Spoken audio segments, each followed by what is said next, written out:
बात करेंगे कि अज़मा बुखारी के शहर में गिरफ्तार फयाजुल हसन चौहान जेल जाने को भी तैयार। पंजाब असम्बली राहदारी में अज़मा बुखारी और फयाजुल हसन का आमना सामना हुआ। चौहान साहब जेल में अपने लिए सेल बना लें, ऐसा कहा अज़मा बुखारी ने। अज़मा अगर जेल भेजें तो जाने के लिए तैयार हूँ, ये कहा फयाजुल हसन चौहान ने। आपको सुनाते हैं कि उन दोनों में आपस में क्या मुकालमा हुआ। और आप अकेले हम प्रेस कॉन्फ्रेंस करेंगे।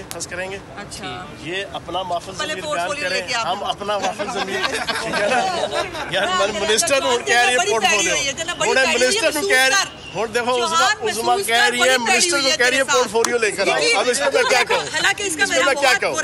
अच्छा, अभी भी चैलेंज कायम है, अभी भी मैंने तुझे फुटेज नहीं दे, चैलेंज कायम है। मैं हुकूमत की परफॉर्मेंस पेश करूंगा, ये अपोजिशन बनाता है, फिर वो हाईलाइट होती है। उज़मा हमें जेल भेजे यार, हम जेल जाने को भी।